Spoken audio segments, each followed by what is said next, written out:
অন্নপূর্ণা ভাণ্ডারের ৩,০০০ টাকা যদি আপনি 1 জুন থেকে পেতে চান, তাহলে এই কাজগুলোকে আপনাকে কিন্তু অবশ্যই করে নিতে হবে। এছাড়া ডিবিটি লিঙ্ক অর্থাৎ ডাইরেক্ট বেনিফিট ট্রান্সফার লিঙ্ক কাদের কাদের করতে হবে এবং কাদের কাদের করতে হবে না, এবং সবথেকে বড় কথা হচ্ছে কারা কারা টাকা পাচ্ছেন, অর্থাৎ কারা কারা এই যে অন্নপূর্ণা ভাণ্ডার রয়েছে কারা কারা টাকা পাবেন এবং কারা কারা টাকা পাবেন না। লক্ষ্মীর ভাণ্ডারে যদি আপনি টাকা পেয়ে থাকেন, তা সত্ত্বেও কিন্তু এই দুই ক্যাটাগরির মহিলারা কোনোভাবেই এই অন্নপূর্ণা ভাণ্ডারের টাকা পাবেন না। এছাড়া হিন্দু এবং মুসলিম সবাই কি পাবেন? তো বন্ধুরা, চলুন এক এক করে আপনাদের প্রত্যেকটি প্রশ্নের উত্তর দেওয়ার চেষ্টা করব। তবে তারপরে একটা ছোট্ট রিকোয়েস্ট, ভিডিওটিকে এক্ষুনি একটি লাইক করে দেবেন এবং ভিডিওটিকে অবশ্যই শেয়ার করবেন। দেখুন, ফার্স্টে হচ্ছে আপনাদের জানিয়ে দিই যে 1 জুন থেকে অর্থাৎ জুন মাসের 1 তারিখ থেকে অন্নপূর্ণা ভাণ্ডারের টাকা পাওয়া আপনাদের অ্যাকাউন্টে শুরু হয়ে যাবে। অর্থাৎ আপনারা অন্নপূর্ণা ভাণ্ডারের যে ৩,০০০ টাকা যেটা রাজ্য সরকার প্রমিস করেছিল, সেটা আপনারা আপনাদের অ্যাকাউন্টে পেয়ে যাবেন। তাহলে এখন ব্যাপারটি হচ্ছে অন্নপূর্ণা ভাণ্ডারের টাকা পাবেন আপনি 1 জুনে। এটা হচ্ছে মে মাসের, যেদিন আমি রেকর্ড করছি মে মাসের হচ্ছে 14 তারিখ। তাহলে এখন ব্যাপারটি হচ্ছে আর কটা দিন মাত্র সময় রয়েছে, আর সৌরসাকুল্যে আর 16 দিন সময় রয়েছে। এই 16 দিনের মধ্যে ফর্ম বের করা, সেই ফর্ম ফিল আপ করা, সেই ফর্ম ফিল আপ করে সেটাকে বেনিফিশিয়ারি লিস্ট বানানো, তারপর সেটাকে ট্রেজারিতে পাঠানো, তারপরে টাকা পাঠানো। অর্থাৎ পুরো প্রসেসটা কিন্তু একটা লেন্দি প্রসেস, এমন নয় যে একদিনে হয়ে যাবে। তো সেটা কি আদৌ 16 দিনে সম্ভব?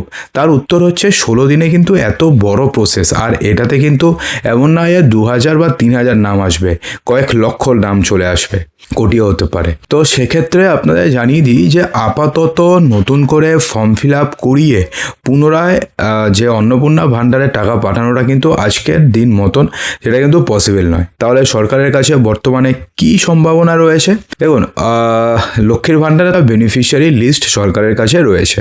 তো সেই বেনিফিশিয়ারি লিস্ট দেখে দেখেই এবার অন্নপূর্ণা ভাণ্ডারের টাকা দিতে হবে।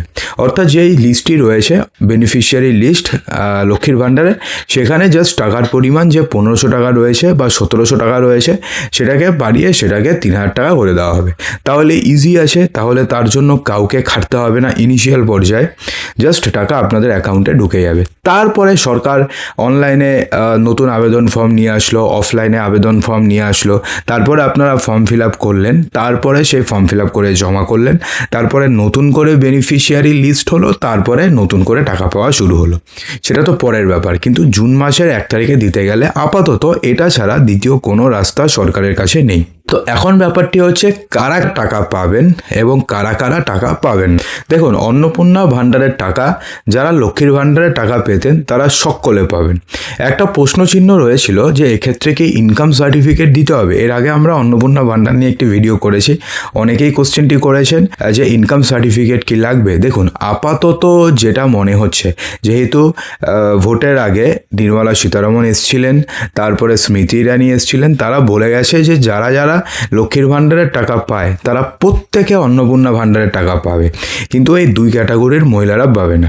তার মধ্যে কারা কারা জানাচ্ছি। অর্থাৎ আপনাদের ইনকাম সার্টিফিকেট আপাতত লাগছে না, তারপরে 1 বছর 1.5 বছর পরে কি হয় সেটা বলা যাবে না, কিন্তু আপাতত এই যে বছরটি রয়েছে এই বছরে আপনারা উইদাউট যে কোনো ইনকাম সার্টিফিকেট আপনারা টাকা পেয়ে যাবেন। সেক্ষেত্রে কিন্তু কোনো চিন্তা আপনাদের চিন্তা করার দরকার নেই। তো এখন ব্যাপারটি হচ্ছে তাহলে কারা কারা পাবেন না। দেখুন, প্রথম যে ক্যাটাগরির মহিলারা পাবেন না তারা হচ্ছে যদি তারা পশ্চিমবঙ্গের স্থায়ী বাসিন্দা না হয়ে থাকেন।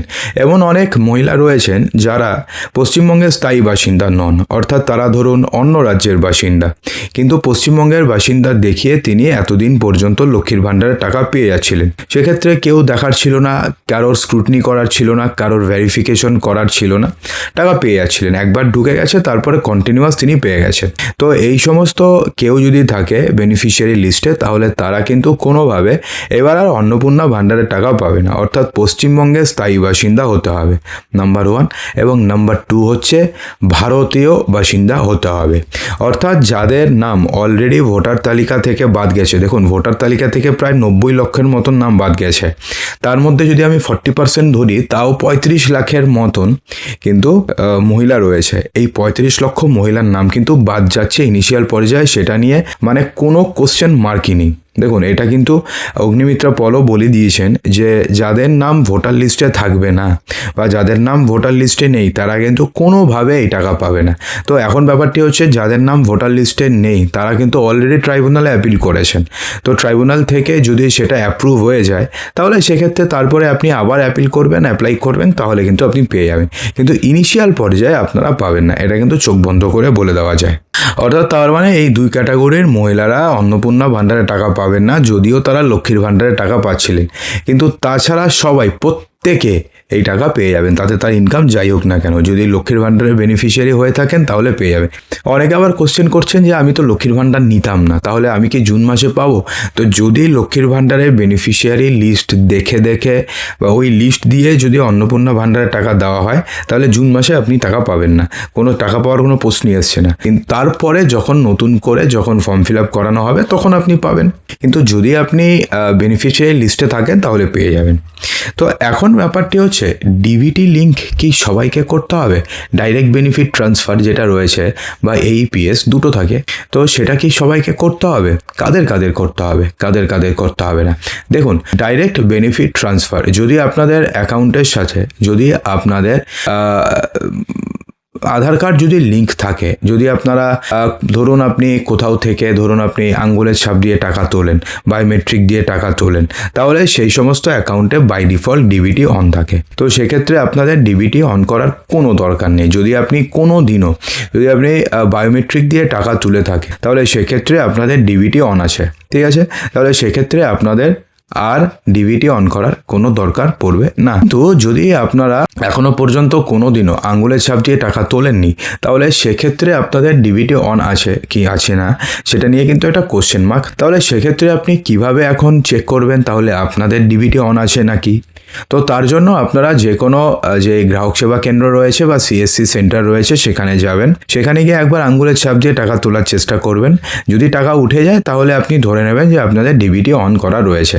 আর যদি আপনাদের ডিবিটি অন করা নাই থাকতো তাহলে কিন্তু আপনাদের লক্ষ্মীর ভাণ্ডারে টাকাও ঢুকতো না। এমনটা নয় যে লক্ষ্মীর ভাণ্ডারের ক্ষেত্রে ডিবিটির দরকার ছিল না, এর ক্ষেত্রে দরকার। ডিবিটি মানে ডাইরেক্ট বেনিফিট ট্রান্সফার, অর্থাৎ ডাইরেক্ট আপনাদের অ্যাকাউন্টে টাকা ঢুকবে। যদি লক্ষ্মীর ভাণ্ডারে টাকা ঢুকতো আপনাদের অ্যাকাউন্টে তাহলে আপনাদের অ্যাকাউন্টে অন্নপূর্ণা ভাণ্ডারের টাকাও ঢুকবে, সেক্ষেত্রে ডিবিটি অন রয়েছে। আর যদি তাও আপনাদের সন্দেহ থাকে আপনারা জাস্ট ব্যাংকে যাবেন, ব্যাংকে গিয়ে জিজ্ঞেস করবেন যে আমার ডিবিটি অন আছে কিনা একবার চেক করে দিন। তাহলে পরে ব্যাংকের থেকে চেক করে দেবে, 2 সেকেন্ড 3 সেকেন্ডের লাগবে, আপনাকে চেক করে বলে দেবে যে ডিবিটি অন আছে নাকি।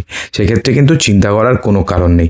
যদি অন না থাকে তাহলে একবার আধার কেন্দ্রগুলোতে যাবেন, গিয়ে আপনারা ডিবিটি অন করে নিতে পারবেন। আর যদি না হয় তাহলে কিভাবে অনলাইনে ডিবিটি অন করতে হয় সেটা আমরা আপনাদেরকে ডিটেলস জানিয়ে দেবো, এরপরে কালকে ভিডিও করে জানিয়ে দেবো, সেখান থেকে আপনারা জেনে যাবেন। তো এখন ব্যাপারটি হচ্ছে, হিন্দু মুসলিম উভয়ই পাবেন নাকি শুধুমাত্র হিন্দুরা পাবেন? দেখুন, যেহেতু এটা একটা সামাজিক প্রকল্প এবং এই প্রকল্প মুসলিমদের জন্য বা হিন্দুদের জন্য আলাদা করে এক্সট্রা কোনো ফেসিলিটি নয়, এটা জাস্ট একটা ফেসিলিটি যে ক্ষেত্রে সবাই পাবেন। অর্থাৎ এক্ষেত্রে অন্নপূর্ণা ভাণ্ডার আপনি হিন্দু হন অথবা আপনি মুসলিম হন তাতে কোনো যায় আসে না, আপনারা সবাই পাবেন।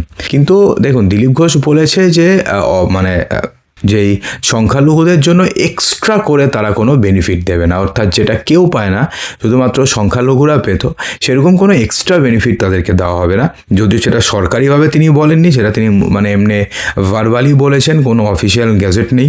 তো সেক্ষেত্রে এখনও বোঝা যাচ্ছে না যে সেটা কী হবে। কিন্তু যদিও হয় সেটা এক্সট্রা করে কোনো বেনিফিট হবে না, কিন্তু যে বেনিফিট সবাই পাচ্ছে সেটা কিন্তু মুসলিমরাও পেয়ে যাবে। অর্থাৎ সেক্ষেত্রে আপনি যদি মুসলিম মহিলা হয়ে থাকেন এবং আপনাদের যদি টেনশন থাকে, টেনশন করার কোনো কারণ নেই, আপনারাও এই অন্নপূর্ণা ভাণ্ডারের প্রতি মাসে 3,000 টাকা পাবেন। তো বন্ধুরা, আশা করব যে ভিডিওটিতে আপনাদের সমস্ত কিছুই সঠিকভাবে বোঝাতে পেরেছি। যদি ভালো লেগে থাকে লাইক করবেন, শেয়ার করবেন, চ্যানেলটিকে সাবস্ক্রাইব অবশ্যই করবেন।